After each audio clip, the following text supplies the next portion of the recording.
자, 오늘은 이제 여러분들 1학기 기말고사에 나오는 내용 이어서 보도록 합시다. 바로 이제 우리말의 문법 요소. 그 중에 학생들이 사실 제일 어려워하는 게 바로 이 피동사동 표현 관련된 내용이거든요. 그래서 이 내용을 할 겁니다. 자, 물론 지금 여러분들 이전까지 학년들 같은 경우는 사실 화작하고 언매라고 해서 고3 때는 선택을 하게 돼 있었어요. 알겠죠? 그래서 사실 문제가 1번부터 17번까지는 독서 문제, 비문학 문제가 나왔고 18번부터 34번까지는 문학 문제가 나왔고 그 다음에 이제 35번부터 45번까지 11문제가 이제 선택과목 문제였거든요. 근데 여러분들 이제 시험을 수능을 보는 2028학년도 수능부터는 다시 또 이전처럼 통합 수능으로 다시 회귀를 하게 됩니다. 알겠습니까? 그렇기 때문에 지난 작년까지처럼 이제 문법을 내가 화자로 선택할 것만 안 해도 되고, 그렇지? 그러니까 엄매 선택하는 애들은 솔직한 말로 얘기를 하면은 약간 불리한 게 화작을 다 해야 되는 거야. 사실 엄매에서 매체 부분이 화작하고 거의 비슷한 내용이었거든요. 알겠습니까? 자, 그래서 다 했어야 되는데 지금 이제는 또다시 이제 통합 수능이 되면서 여러분들이 이제 문법은 이제 모두 다 해야 되는 그런 부분으로 바뀌게 됐어요. 알겠습니까? 그래서 어떻게 보면 문법의 중요성은 이전보다 엄매 화작으로 나눠서 할 때보다 더 늘어났다고 볼 수도 있어요. 솔직하게 말을 하면. 알겠습니까? 그래서 특히 이제 한백고 같은 경우는 지금 현재 어떻게 진도를 나갈지 완전 예측하기가 좀 힘들어요. 작년, 재작년 같은 경우 한백고는 문법 같은 경우에 시험 교과서랑 상관없이 그냥 순서대로 의문, 단어, 문장, 중세국어 이런 식으로 나갔었거든요. 알겠죠? 근데 이제 올해는 교과서대로 나갈지 아니면은 이전대로 문법은 또 계속 중요하니까 이전에 나가던 방식으로 나갈지 잘 몰라요. 그래서 한백고 같은 경우도 반드시 문법도 체크를 한 다음에 문법 또 진도를 어떤 식으로 나갈 건가 하는 거 계속 이제 선생님하고 얘기를 한번 물어보고 해줘야 됩니다. 알겠습니까? 그리고 이제 사실 치동도 마찬가지고 창의도 마찬가지예요. 치동 같은 경우도 작년에 시험을 기준으로 얘기를 해보면은 문법이 꼭 교과서에 있는 문법만 나오진 않았어요. 알겠습니까? 그래서 선생님이 따로 수업을 나와가지고 교과서 문법 플러스 따로 수업 나간 문법을 이제 함께 문제를 제시하고 실제로 시동 같은 경우도 문법 비중이 거의 50%에 가깝게 한 100점 그렇게 나왔습니다. 알겠죠? 반대로 창의 같은 경우는 그래도 다른 학교에 비해서는 문법이 이제 그렇게 중요하게 나오진 않았었어요. 알겠죠? 그래서 창의 같은 경우는 아마 교과서에 있는 내용들을 기준으로 수업을 할 가능성이 굉장히 높기는 합니다. 알겠죠? 근데 이것도 아직 예측일 뿐인 거고 실제 여러분들 선생님들이 어떻게 진도 나갈지는 선생님들이 결정하기 나름이에요. 솔직히 말하면 고등학교는 교과서 안 따라가도 상관이 없거든요. 알겠습니까? 그래서 전혀 상관이 없기 때문에 특히나 한백 같은 경우도 그렇고 창의 같은 경우도 그렇고 외부 지문도 정말 많이 씁니다. 알겠죠? 한백은 문학 같은 경우에 외부 지문을 좀 많이 쓰는 편이고 창의 같은 경우는 이제 비문학 독서 모의고사는 이제 수업을 한 다음에 그거를 적용해서 이제 시험에 많이 좀 문제를 내는 스타일이에요. 알겠죠? 근데 반면에 치동 같은 경우는 지문 자체는 외부 지문이 그렇게 많이 나오지는 않는 스타일이긴 합니다. 알겠죠? 그래서 학교마다 약간 스타일들 조금 다르긴 하니까 그런 부분은 또 이제 근데 또 그것도 우리가 또 장담할 수는 없긴 해요. 특히나 이런 여러분들 학교 같은 경우 선생님들이 돌아다니기도 하고 하는 그런 학교들다 보니까 사실상 이제 선생님들 스타일에 따라서 또 다 바뀔 수가 있고 치동 같은 경우도 사실 아마 작년에 1학년 가르쳤던 선생님들이 고2로 같이 올라갈 가능성이 높아요. 그리고 새로운 선생님이 와가지고 이제 고1을 가르칠 가능성도 꽤 높다 보니까 우리가 이제 다 정확하게 어떻게 나올 거다라고 정확하게 예측하기는 좀 많이 힘든 상황이긴 합니다. 완전히 교육과정도 바뀐 그런 상황이다 보니까 알겠죠. 그래도 이제 미리 아마 이번 주에 이 문법 관련해서도 정보들을 선생님이 주실 거니까 만약에 안 준다 싶으면은 직접 물어봐도 선생님들이 답은 어느 정도는 해주실 거예요. 알겠죠? 그래서 한 번쯤 꼭 물어보고 선생님한테 얘기를 해주도록 합시다. 알겠죠? 자, 그럼 이제 오늘은 문법 요소 중에 세 번째 바로 피동 표현과 사동 표현에 대해서 같이 한번 공부를 해보도록 합시다. 준비됐죠? 자, 보도록 합시다. 자, 우리가 먼저 피동 표현에 대해서 공부를 해보도록 합시다. 자, 피동 표현이라고 하는 것은 자, 개념으로 보면 바로 뭐다? 주체가 직접 행동을 하는 게 아니라 바로 뭐다? 다른 대상에 의해서 어떤 행위를 당하는 표현을 우리는 피동 표현이라고 합니다. 알겠죠? 자, 그런데 이 피동 표현에서 우리가 조금 더 유념해서 봐야 될 게 바로 자, 피동의 반대 개념은 우리는 능동이라고 합니다. 그렇죠? 능동은 바로 뭐다? 피동은 당하는 거죠, 주체가. 그렇지만 반면에 능동은 뭐다? 직접 행동을 하는 게 능동이 되는 거예요. 알겠습니까? 그래서 능동 표현은 주체가 스스로 행위를 하는 것. 그렇죠? 하는 표현을 능동이라고 하고 그와 반대되는 게 바로 피동 표현. 이거는 주체가 자신의 의지나 힘과 무관하게 어떤 행위를 당하는 표현을 우리는 피동이라고 합니다. 알겠습니까? 자, 그런데 미리 스포일러로 얘기를 해주면은 사실 우리가 사동 표현을 할 때 사동 표현의 반대는 주동이라고 얘기를 해요. 사동은 주체가 다른 대상에게 어떤 행위를 시키는 걸 우리는 사동이라고 얘기를 하거든요. 근데 솔직하게 얘기를 하면은 사동의 반대인 주동도 사동은 시키는 거면 주동은 스스로 그 행동을 하는 겁니다. 알겠습니까? 그렇기 때문에 솔직하게 얘기하면 능동과 주동을 구분할 수는 없어요. 알겠죠? 이거는 나중에 사동 표현을 수업을 한 다음에 선생님이 한 번 더 설명을 해주도록 하겠습니다. 알겠죠? 자, 그럼 일단 우리는 자, 피동 표현이라고 하는 게 기본적으로는 주체가 행동을 하는 게 아니라 주체는 가만히 있고 다른 대상에 의해서 그 행동을 당하는 게 우리는 뭡니까? 그 피동 표현이라고 했죠. 그러면 이러한 능동문을 피동문으로 바꿀 때는 우리가 어떻게 해야 되는가? 자, 이게 굉장히 중요하겠죠. 항상 선생님이 강조하는 거 만드는 방법을 알면 우리는 문장에서 그거를 내용을 찾아낼 수 있다라는 겁니다. 알겠습니까? 자, 그럼 첫 번째 단계는 바로 뭐다? 능동문의 목적어가 뭘로 변한다? 피동문에서는 주어로 변화를 하게 됩니다. 알겠습니까? 자, 여기서 내용을 보면 경찰이 도둑을 잡았다라는 능동문이 있는데 여기서 목적어에 해당하는 도둑을이 피동문에서는 어떻게 도둑이로 주어로 변화를 하게 된다는 거죠. 알겠습니까? 자, 그리고 두 번째 단계는 바로 뭐다? 능동문의 주어가 뭐가 된다? 피동문의 부사어가 됩니다. 그렇죠? 자, 그래서 여기서 보면 경찰이라고 하는 주어가 그죠? 피동문에서는 어떻게 경찰에게 혹은 뭐 영어식 표현을 하면 경찰에 의해 이렇게 이런 건 이제 영어 번역식 표현이라고 얘기를 하는데 이런 표현보다는 이 표현을 쓰죠. 그래서 경찰에게라고 하는 뭡니까? 부사어로 변화를 하게 돼요. 알겠죠? 그다음 능동문의 서술어는 어떻게 피동사 또는 피동형으로 바뀌게 됩니다. 그래서 우리가 예문을 보면 잡았다가 어떻게 잡혔다라고 하는 피동형으로 변화를 하게 되는 거예요. 알겠습니까? 자, 그런데 사실 여기서 진짜 중요한 거는 바로 뭐냐면 바로 서술어를 피동형으로 만드는 방법이 굉장히 중요합니다. 알겠습니까? 자, 서술어를 피동형으로 만드는 방법은 두 가지가 있는데 첫 번째는 바로 파생적 피동이라는 거죠.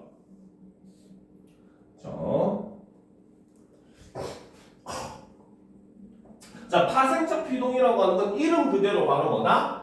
파생접사. 그 중에서도 접미사를 활용해서 피동사로 만드는 방법인데 이때 사용되는 파생접미사는 바로 뭐가 있다? 이히, 리기. 이렇게 네 가지를 사용을 합니다. 알겠습니까? 자, 그런데 이제 우리가 이거를 고등학교식으로 공부를 하게 되면 한 가지를 더 알아야 돼요. 알겠죠? 바로 뭐냐? 여기서 사용되는 파생접사, 파생접미사라고 하는 것은 바로 뭐다?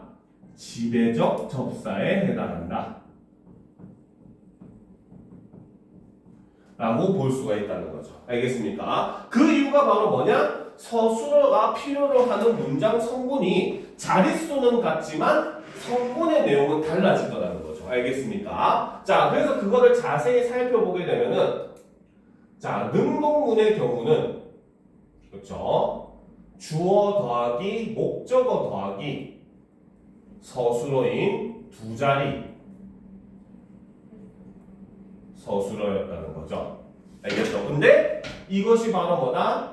피동문으로 변화를 하게 되면 어떻게 된다? 피동문에서는 주어 더하기 부사어 더하기 서술어인 두 자리 서술어로 변화를 하게 됩니다. 알겠습니까? 그래서 같은 두 자리지만 능동문에서는 목적어를 필요로 하는 두 자리 서술이었는데 반해 피동문에서는 부사어를 필요로 하는 두 자리 서술어로 변화를 하더라는 거죠.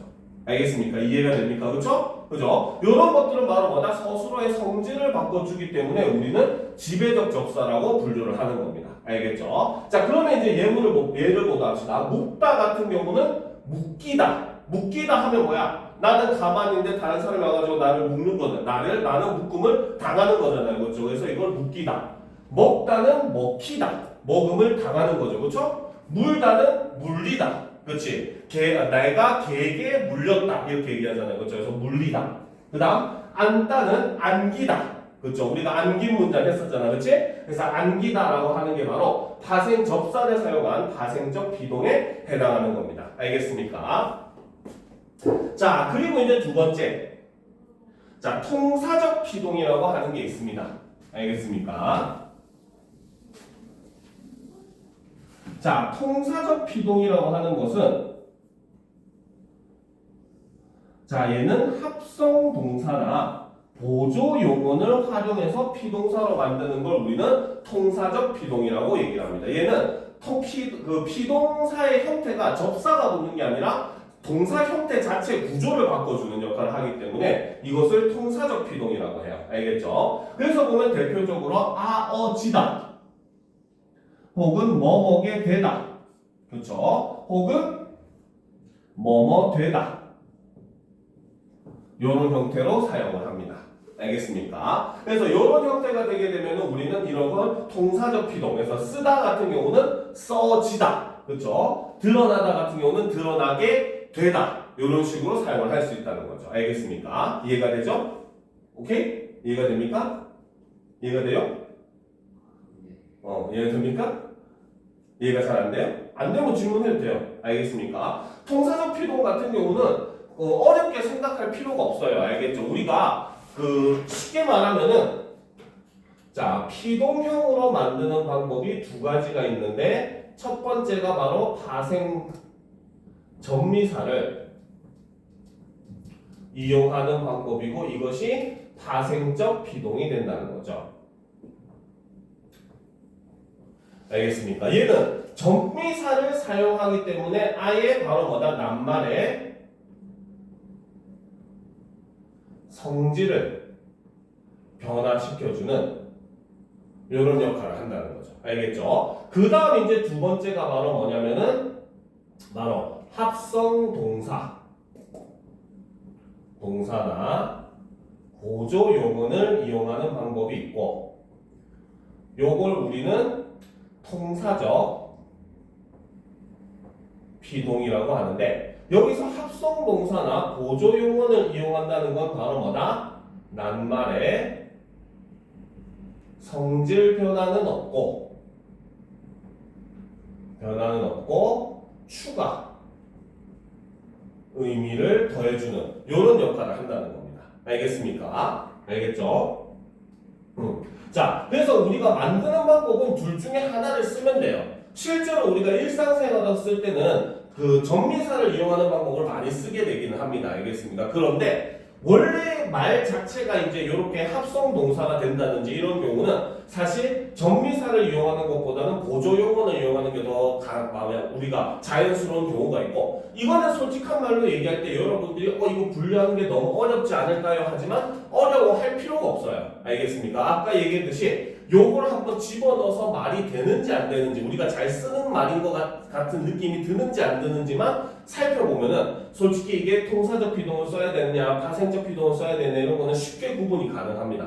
직접 우리가 한번 집어넣어 보면 되는 거예요. 알겠죠? 먹다 같은 경우는 먹히다 하는 경우랑 먹게 되다, 알겠죠? 혹은 먹어지다 하는 경우랑 둘 중에 봤을 때는 먹히다가 훨씬 자연스럽잖아요. 그렇죠? 이런 경우에는 이거는 파생적 피동을 주로 더 많이 사용한다. 이렇게 볼 수가 있어요. 알겠죠? 근데 드러나다 같은 경우는 바로 뭡니까? 드러나이다, 드러나히다,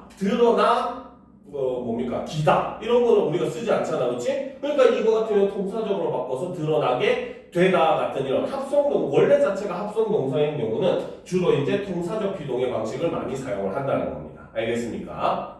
자, 그런데 사실 여기서 우리가 한 가지 주의할 점이 있어요. 그거는 바로 뭐냐?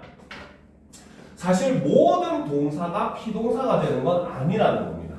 알겠죠? 피동형으로 쓸 수가 없는 동사들이 존재를 해요. 알겠죠? 자, 그걸 봅시다. 자, 피동사가 될 수 없는 낱말들을 보게 되면 자, 우리말 속에 있는 모든 동사가 피동형을 가지는 게 아니라는 거죠. 특히 바로 뭐다? 첫 번째. 바로 자동사는 절대 피동형이 될 수가 없습니다. 알겠습니까? 자, 그 이유가 바로 뭐냐? 이거는 이제 문장의 구조를 보면 알 수가 있어요. 알겠죠? 자, 우리가 아까 능동문이 피동문으로 변할 때는 피동문의 주어는 능동문에서 뭐였다고 했습니까? 원래는 능동문에 뭐가 피동문의 주어가 된다? 그렇지. 목적어가 피동문에서 주어가 되잖아요. 그렇죠? 그런데 자동사는 뭡니까? 목적어를 취하지 않는 동사예요. 알겠습니까? 쉽게 말해서 예쁘다 같은 경우 꽃이 예쁘다 이것만 하면 문장이 끝나잖아요. 그렇죠? 그렇기 때문에 이 경우는 주어가 될 수 있는 목적어가 없죠. 그렇죠? 그렇기 때문에 목적어를 취하지 않는 동사 같은 경우는 당연히 피동형이 될 수가 없는 겁니다. 무슨 말인지 알겠습니까? 알겠죠? 그렇지? 자, 그런데 이제 우리가 이거는 주의할 게 있어요. 예를 들어서 그렇죠? 요거 하나 적어 놓읍시다. 형용사의 경우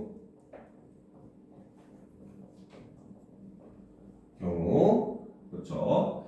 통사적 피동의 방식이 가능하기도 합니다. 그런데 이 경우에는 바로 뭐다? 형용사에서 사가 동사로 성질이 아예 변해버립니다. 그래서 예쁘다 같은 경우는 예뻐지다. 이런 통사적 피동의 방식이 가능하다는 거죠. 피동. 알겠습니까? 자, 그리고 이제 두 번째 경우는 바로 뭐냐? 바로 의미 자체가 피동의 의미를 가지는 동사 같은 경우는 바로 뭐다? 얘가 피동형으로 바뀔 수가 없어요. 알겠습니까? 쉽게 생각해서 이런 동사가 있죠. 맞다. 맞다는 뭡니까? 맞다. 누가 때리는 행위를 하니까 나는 뭡니까? 가만히 있는데 그 때리는 행위를 당하는 거. 맞는다는 의미 자체가 바로 뭐야? 나는 가만히 있는데 때리는 행위를 당한다는 피동의 의미가 존재를 하잖아요. 그렇죠? 그러니까 이 경우에 맞다 같은 경우는 의미 자체가 피동이니까 얘를 굳이 또 피동으로 만들 필요가 있겠어? 없겠어? 없죠. 그렇죠? 그러니까 이런 경우는 당연히 피동형이 존재를 할 수가 없다는 겁니다. 알겠습니까? 그래서 요거 같은 경우 여러분들이 꼭 잘 알아둘 필요가 있습니다. 알겠습니까? 자, 그리고 이제 우리가 피동에서 또 조심할 게 사실 한 가지가 더 있기는 해요. 그게 바로 뭐냐? 자, 여기 나와있죠. 잘못된 피동 표현. 자, 요거를 보다 합시다. 요것도 시험 문제 잘 나와요. 알겠죠? 자, 보면 우리가 일상에서 사용하는 피동 표현 중에는 잘못된 것들이 많다는 거죠. 자, 예문을 보면 드디어 산이 내게 보여졌다. 그렇죠? 이런 표현들 생각보다 많이 씁니다. 알겠죠? 보여졌다. 그렇죠? 자, 여기서 보면 이 보여졌다 같은 경우는 자, 기본형이 보다. 이게 어근이죠. 여기에 플러스 이라고 하는 피동접사가 사용이 됩니다. 그렇죠? 그 다음 여기에 플러스 어라고 하는 연결어미가 쓰이고 그 다음 여기에 지다라고 하는 뭡니까? 통사적 피동이 사용되게 되죠.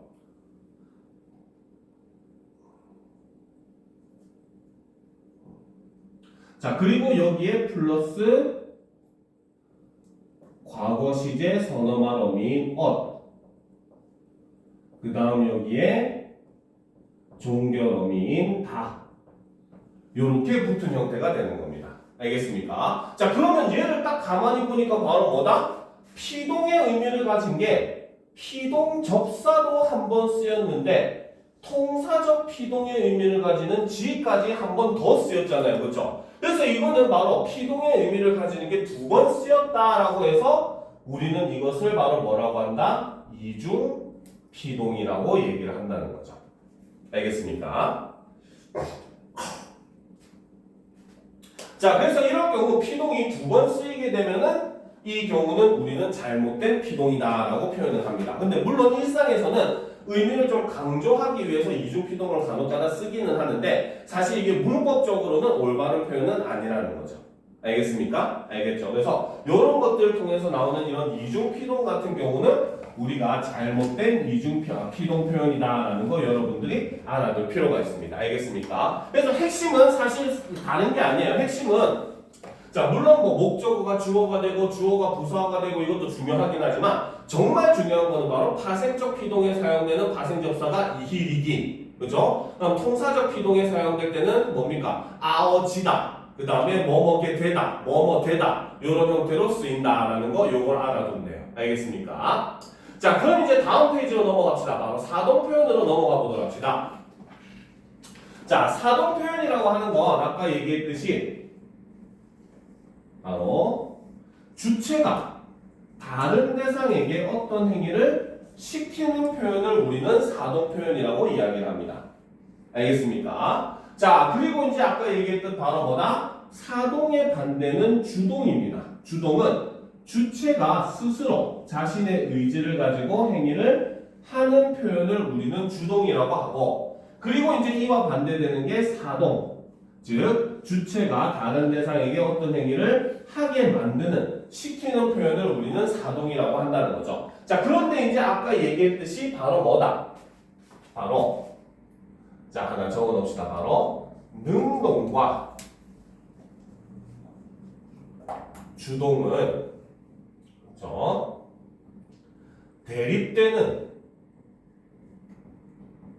개념이 다를 뿐입니다. 알겠죠? 그래서 사실 요 두 개는 두 개념 자체는 차이가 없습니다. 알겠습니까? 그러니까 절대 시험 문제에 나올 수 없는 게 바로 뭐다? 능동을 사동으로 바꿔라. 사동을 능동으로 바꿔라 라고 하는 거는 절대 시험 문제에 나올 수가 없는 거예요. 알겠죠? 그러면 고등학교식으로는 쉽게 말하면 어떤 식으로 판단을 하면 되느냐? 자, 쉽게 말해 문장이 있다고 보도록 합시다. 알겠죠? 자, 경찰이 도둑을 잡았다. 라는 표현이 있다면 알겠습니까? 얘만 가지고는 우리가 이것이 능동인지 주동인지 판단할 수가 없어요. 알겠죠? 그러면 문제에서는 항상 세트가 되는 다른 문장을 같이 제시를 해줍니다. 알겠습니까? 자 그랬을 때 이것과 세트되는 지문이 바로 뭐다? 도둑이 경찰에게 잡혔다. 이렇게 하면은 도둑이 경찰에게 잡혔다는 피동 표현인 거잖아요. 잡는 행위를 당한 거니까 주어가 그렇지? 그러니까 이 경우 경찰이 도둑을 잡았다는 능동으로 판단을 하는 겁니다.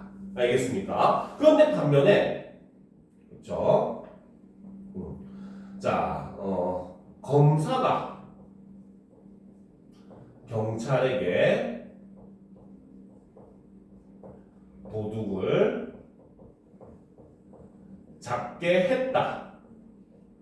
자, 이런 식으로 표현하면 검사가 경찰한테 도둑을 잡는 행위를 시킨 거잖아요. 그렇죠? 그러면 이 경우는 우리가 사동이 되는 것이고 그랬을 때 이 문장은 바로 주동의 문장이다라고 판단을 한다는 거예요. 그래서 능동과 주동은 뭘로 판단해야 된다? 함께 제시되는 뭡니까? 다른 문장을 통해서 능동인지 주동인지를 파악하면 된다는 겁니다. 그래서 피동과 함께 제시되면 무조건 능동, 알겠죠? 사동과 함께 제시되면 무조건 주동, 이렇게 판단을 하면 되는 거예요. 무슨 말인지 알겠습니까? 괜히 능동, 주동 하나만 가지고 얘가 능동이냐 주동이냐 골머리 아플 필요가 없다는 거예요. 알겠죠? 자, 그럼 이제 우리가 역시 마찬가지 주동문을 사동문으로 만드는 방법을 한번 살펴보도록 합시다.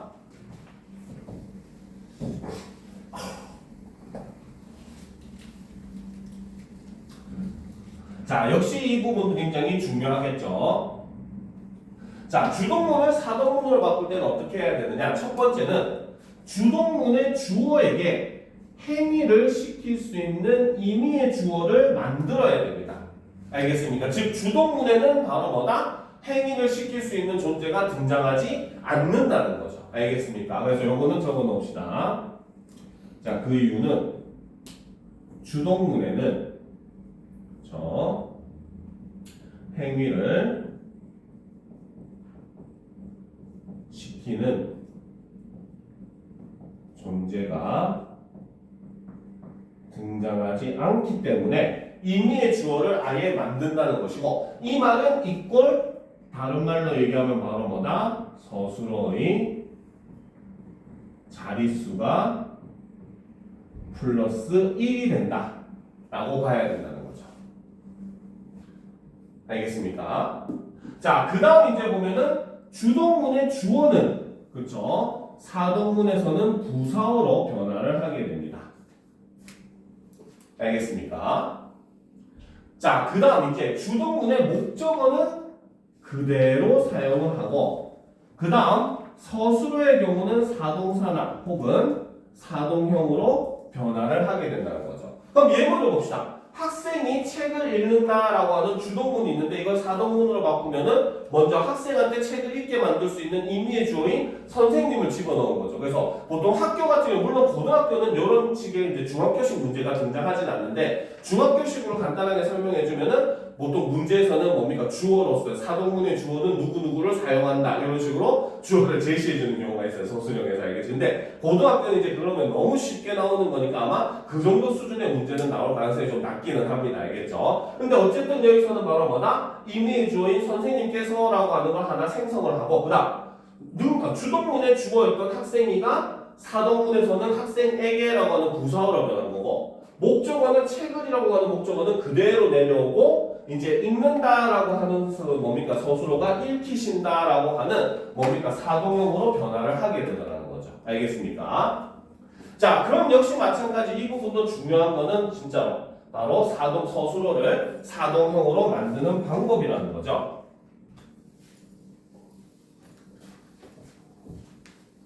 자, 서술어를 사동형으로 만드는 방법은, 자, 얘도 역시 마찬가지 파생적 사동과 통사적 사동 두 가지로 나눌 수가 있습니다.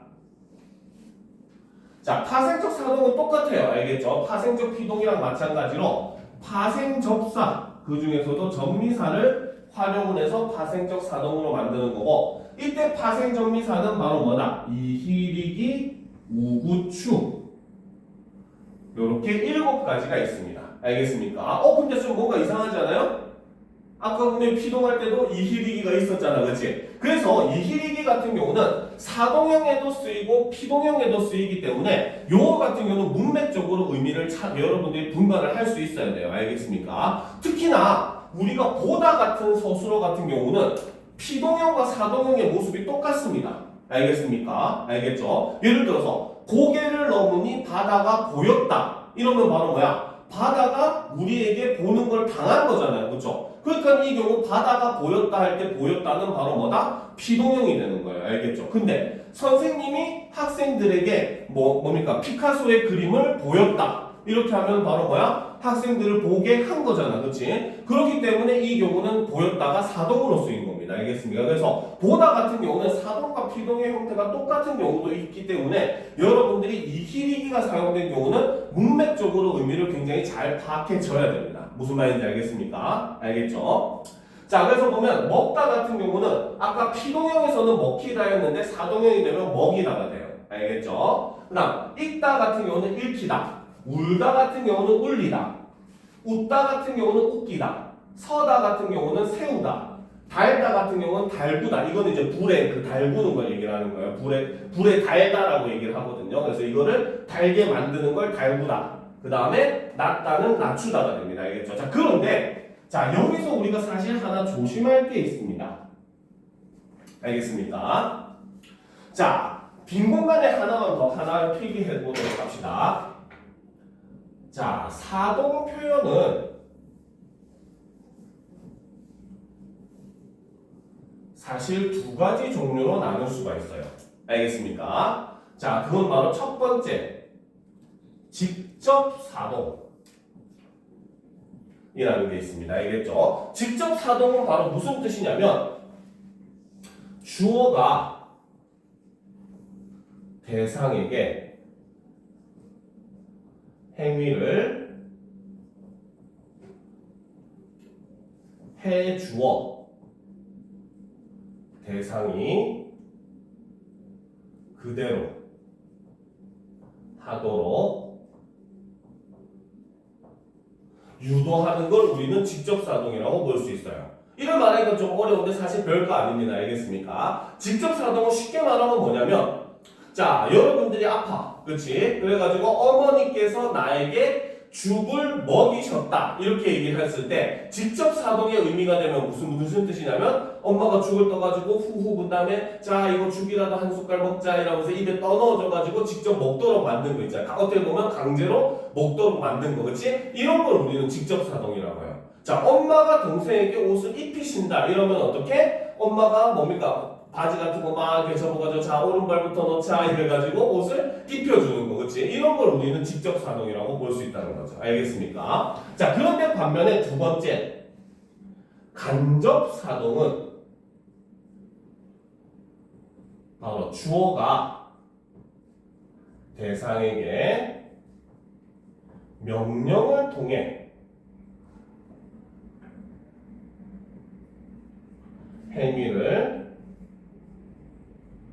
시키는 것을 우리는 간접사동이라고 합니다. 알겠습니까? 그러면 엄마가 동생에게 밥을 먹이셨다 하면은 이거를 간접사동의 의미라면 바로 뭐다? 얘야 밥 차려놨으니까 먹어 이러면 이제 동생이 가가지고 네 하고 가서 밥을 스스로 먹는 거. 그치? 이런 게 이제 간접사동인 거예요. 알겠죠? 옷도 역시 엄마가 동생에게 옷을 입히셨다 이거를 간접사동의 의미로 하면은 뭐다? 야 저기 옷 꺼내놨으니까 저거 입어. 혹은 야 빨리 학교 가야 돼 빨리 얼른 옷 입고 나와 해가지고 동생이 직접 옷을 찾아가지고 입고 나오는 거. 그치? 이런 걸 우리는 간접사동이라고 합니다. 알겠죠? 자, 그런데 이 파생적 사동 같은 경우는 솔직하게 얘기하면 얘는 중의적 표현입니다. 두 가지 의미를 동시에 가져요.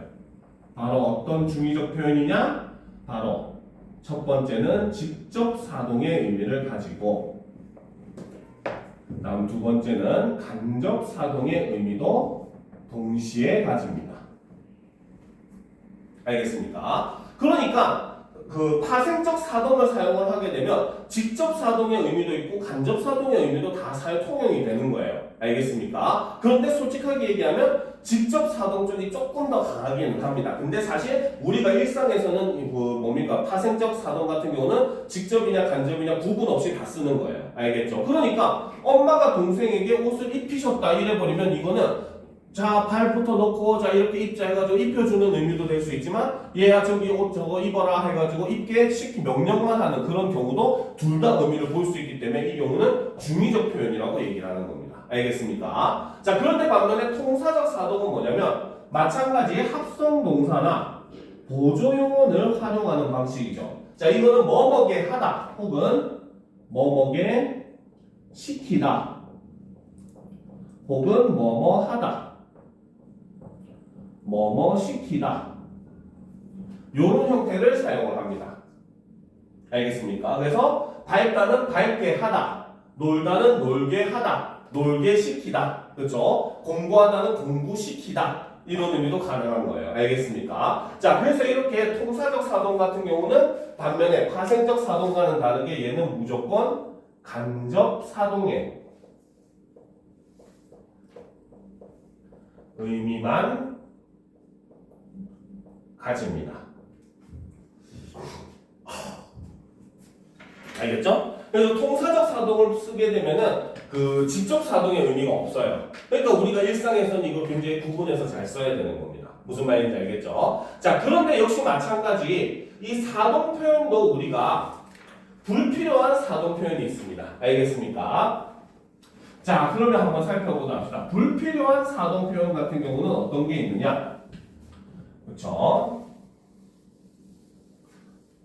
자, 우리가 일상생활에서 사용하는 사동 표현 중에는 잘못된 경우가 많다는 거죠. 자, 보면 첫 번째는 자동차 끼어들기. 자, 끼어들기라는 표현은 바로 뭐다? 동사 끼다. 자, 이게 어근에 해당하죠. 그렇죠? 자, 그 다음 여기에 이라고 하는 사동 접사. 를 사용하고 그 다음 여기에 어라는 연결 어미를 쓰고 여기에 들다라고 하는 어근에 플러스 뭐뭐기라고 하는 명사형 접사를 명사 파생 접사를 사용하게 됩니다. 알겠습니까? 자, 그런데 자, 여러분들 부모님이 운전하는 걸 한번 떠올려 봅시다. 알겠죠? 아버지가 운전을 하고 가다가 다른 차선을 이렇게 끼어들 거 아니야, 그렇지? 이 끼어들 때 누가 여보 빨리 절로 끼어들어, 혹은 뭐 갑자기 로봇가 절로 빨리 끼어드십시오 하고 시켜가지고 끼어드는 거야? 아니잖아. 자기가 있는데 나는 저쪽으로 가야 되네 하고 자신의 운전자가 자신의 의지로 끼어드는 행위를 하는 거잖아요, 그렇죠? 그러니까 이 경우는 바로 뭐다? 운전자 스스로의 의지로 행위를 하더라는 거죠. 그렇기 때문에 여기서는 이 사동접사는 필요가 없다는 겁니다.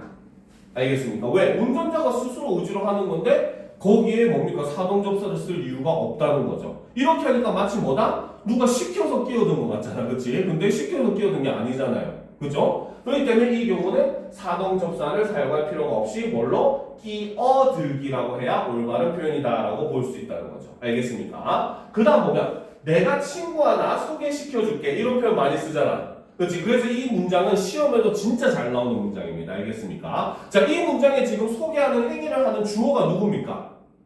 행위를 누가 하고 있어요?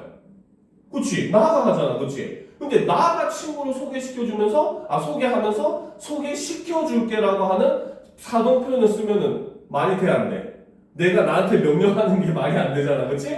그러니까 이 경우는 어떻게? 내가 친구 하나 소개해 줄게라고 해야 된다는 거죠. 이것도 역시 바로 뭐다? 주어가, 그쵸? 소개라는 행위를 스스로 하고 있기 때문에 여기서도 사동 표현을 쓸 필요가 없다는 겁니다. 알겠죠? 그래서 불필요한 사동 표현은 피동 표현 같은 경우는 아까 얘기했듯이 불필요한 거는 피동이 두 번 쓰이는 거기 때문에 한 번만 쓰면 된다라고 보면 되는 거고, 불필요한 사동 표현은 뭐다? 주어가 행동하는데 그거를 마치 다른 사람이 시킨 것 마냥 사동 표현을 쓰는 경우가 있더라는 거죠. 그래서 주어가 스스로 행동하는 경우에는 사동 표현을 쓸 필요가 없다. 이런 개념으로 보시면 됩니다. 무슨 말인지 알겠습니까? 그래서 이런 거 조심해야 되고, 그 다음 아까 이중 피동에서 조금 조심할 게 사실은 하나 더 있는데 그게 바로 뭐냐?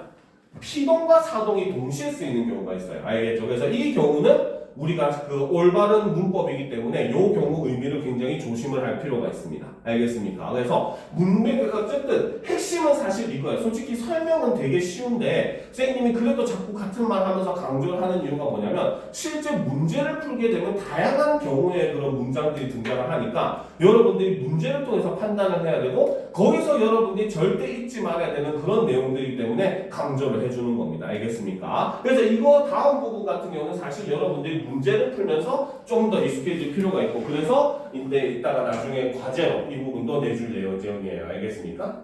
오케이? 별로 안 좋아하는 표정인데 그죠? 자, 그래서 이제 우리가 이렇게 사동과 피동에 대해서 살펴봤습니다. 자, 그 다음 이제 우리가 부정 표현을 한번 보도록 합시다. 알겠죠? 자, 부정 표현은 어떤 사실이나 생각에 대해 그렇다고 인정하지 않는 의미를 나타내는 표현을 우리는 부정 표현이라고 얘기합니다. 알겠습니까? 우리 국어에서 부정 표현은 딱 두 개밖에 없어요. 바로 못 부정문과 안 부정문, 이렇게 두 개로 나눌 수 있습니다. 알겠죠? 자, 못 부정문은 무슨 말이냐? 얘는 능력 부정이에요. 알겠습니까? 알겠죠? 자, 소연아, 선생님 저 숙제를 못했어요. 무슨 뜻이겠어? 못했어요. 숙제를 못했어요. 그냥 안 했다 의미야? 그럼 맞아야 되겠네? 못했어요는 무슨 뜻입니까? 그러니까 하고는 싶었지만 그렇지, 여건이 안 됐다는 거야. 뭐 시간이 없었다든지, 뭐 가족끼리 뭐 여행을 갔다든지, 혹은 팔을 다쳤다든지, 혹은 숙제를 잃어버렸다든지, 하고자는 했는데 할 수 있는 여건이 되지 못해가지고, 혹은 내 능력이 되지 못해서 하지 않은 걸 우리는 못했다라고 표현하잖아요. 그렇죠? 그래서 즉 능력 부정이라고 하는 거는 바로 뭐다? 쉽게 얘기하면 정확하게 얘기하면 의지는 있었지만 반면에 능력이 없었기 때문에 여기서 우리는 의지와 능력 중에 능력을 부정하는 표현이다라고 해서 이것을 능력 부정이라고 합니다. 알겠습니까? 그런데 반면에 안 부정문은 그치? 자 명진아 숙제를 안 했어요는 무슨 뜻이겠어 그러면? 숙제를 안 했어요. 무슨 뜻이겠어? 근데 여러분 이런 실수 많이 하잖아. 선생님 숙제 안 했는데요. 그지? 그럼 선생님 이런 싸가지를 받나 이러면서 때리잖아. 그치? 왜? 안 했다는 무슨 뜻이야? 할 수 있었지만 하기 싫어서 안 했다. 하고자 하는 의지가 없었다는 뜻이 됩니다. 알겠죠? 그래서 우리는 이것을 의지부정이라고 합니다. 의지부정이라고 하는 말은 말 그대로 뭐다? 얘는 의지가 없었고 반면에 할 수 있는 능력이나 여건은 되었다는 뜻입니다.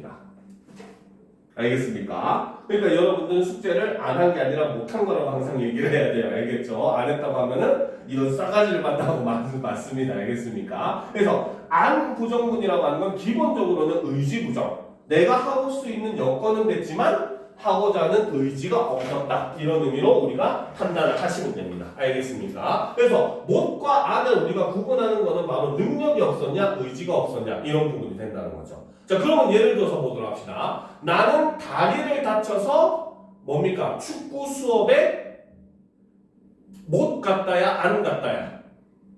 그렇지, 못 갔다. 왜? 다리를 다쳤기 때문에 축구 수업을 할 수가 없잖아. 그렇지? 그러니까 이 경우는 바로 뭐다? 하고자 하는 의지는 있었을지 몰라도 뭡니까? 할 수 있는 여건이 안 돼서 하지 않은 거기 때문에 못 갔다가 돼야 되는 거예요. 무슨 말인지 알겠습니까? 그런데 나는 집에서 이제 뭡니까? 귀찮아가지고 약속 장소에 안 갔다야 못 갔다야? 그렇지, 안 갔다지. 왜? 내가 귀찮아서 안 간 거니까 갈 수 있는 여건은 됐었다는 거죠. 그렇죠? 귀차니즘을 못 이겨냈을 뿐인 거지. 그렇지? 그래서 이런 경우는 안부정문을 쓴다는 거예요. 알겠죠? 자, 그런데 안부정문 같은 경우는 사실 하나 더 있습니다. 바로 우리는 이거를 단순부정 혹은 같은 말로는 사실부정이라는 말을 씁니다. 알겠습니까? 사실부정이라고 하는 건 바로 뭐냐? 자, 아까 우리가 예문을 든 것들은 주어 자체가 어떤 행위를 할 수 있는 의지를 가질 수 있냐 없냐를 의지를 가지고 있냐 없냐를 구분했었잖아요. 그렇죠? 그 말은 거꾸로 얘기하면 이런 문장에서의 주어들은 전부 다 의지를 가질 수 있는 존재들이었다는 거죠. 알겠습니까? 철수가 학교에 안 갔다. 철수가 학교에 못 갔다 했을 때 주어가 해당하는 철수는 의지를 가질 수 있는 존재라는 거죠. 알겠습니까? 그런데 반면에 우리가 주어를 꼭 사람만 쓰는 게 아니잖아요. 책상을 주어로 쓰기도 하고 뭐 비를 주어로 쓰기도 하고 하잖아. 그렇지? 그럴 경우에 주어가 의지를 가질 수 없는 경우에는 목부정문을 쓰지 못하고 무조건 우리는 안부정문만 씁니다. 그리고 이때 쓰는 부정문을 그 단순부정 혹은 사실부정이라고 해요. 알겠죠? 자, 쉽게 예를 들어 봅시다. 자, 내일은 비가 안 온다라고 했을 때, 그렇지? 여기서 주어는 비입니다. 그렇죠? 비는 의지를 가질 수 있어 없어? 없잖아요. 그렇죠? 그러니까 이 문장은 바로 뭐다? 내일은 비가 온다는 뭡니까? 그냥 단순한 사실을 부정하고 있는 거잖아요. 그렇죠? 그래서 이런 경우 주체가 의지를 가질 수 없는 경우는 우리는 이것을 단순부정 혹은 사실부정이라고 합니다. 알겠죠? 그래서 이 단순부정, 사실부정은 바로 뭐다? 주체가 의지를 가지지 못하는 대상인 경우라는 거죠. 알겠습니까? 자, 그래서 이 경우에는 그냥 단순한 사실을 부정한다라고 해서 이걸 단순부정 혹은 사실부정이라고 합니다. 알겠습니까? 자, 그런데 이제 우리가 부정문의 표현 방식도 두 가지 방식이 있습니다. 바로 긴 부정문과 짧은 부정문으로 나눌 수가 있어요. 알겠죠? 자, 여기서 먼저 긴 부정문을 보게 되면 자, 부정의 의미를 지니는 여기서는 바로 뭐다? 보조용문을 사용하는 거. 뭐뭐지 않다 내지는 뭐뭐지 못하다. 이런 형태로 쓰는 걸 우리는 긴 부정문이라고 합니다. 알겠죠? 나는 밥을 먹지 않았다. 그렇죠? 나는 밥을 먹지 못했다. 이런 식으로 하면은 뭐뭐지 못하다, 뭐뭐지 않다의 방식을 쓰기 때문에 이 경우는 긴 부정문으로 보고 이때는 보조용문을 쓴다라고 생각하시면 돼요. 알겠습니까? 자, 그런데 이제 반면에 짧은 부정문 같은 경우는 부정부사에 해당하는 안, 못 요걸 사용합니다. 나는 밥을 안 먹었다. 나는 밥을 못 먹었다. 이렇게 안, 못 한 글자짜리 부사로 사용하면은 이때 우리는 이것을 짧은 부정문이라고 합니다. 알겠습니까? 자, 그런데 이제 우리가 한 가지 또 알아야 될 게 바로 뭐냐면 자, 명령문의 경우에는 뭐뭐지 마라. 청유문의 경우에는 뭐뭐지 말자라고 해가지고 이렇게 명령문과 청유문에 쓰는 것은 바로 말다 부정문이라고 합니다.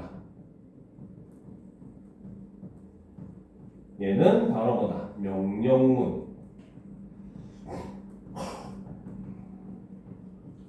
청유문만 가능한 형태라는 거죠. 알겠습니까?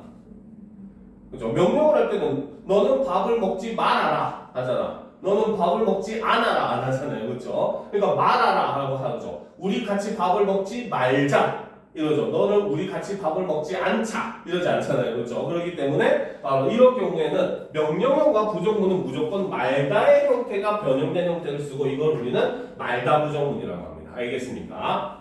자, 근데 이제 부정문에서 우리가 진짜 주의할 건 사실 또 하나가 있어요. 이거는 뭐 어려운 내용은 아니지만 자, 정말 어이없는 내용이긴 합니다. 알겠습니까? 여러분이 꼭 유념해 줄 거는 바로 뭐다? 우리 국어에서 부정문에 해당하는 건 방금 했었던 안, 못, 조금 더 넓게 보면 마지막에 했었던 말다. 요거 세 가지밖에 없습니다. 알겠습니까? 그 외에 나머지 말들은 부정의 의미를 가지고 있어도 부정문으로 뭡니까? 취급하지 않습니다. 가장 대표적인 게 바로 뭐다? 바로 없다. 그렇죠? 없다는 바로 뭐야? 있다는 사실을 부정한다라고 생각할 수 있잖아요. 그렇죠? 물론 이거는 뭐 없는 상태를 얘기한다라고 얘기할 수도 있어요. 그렇죠? 그런데 더 어이없는 거 아니다.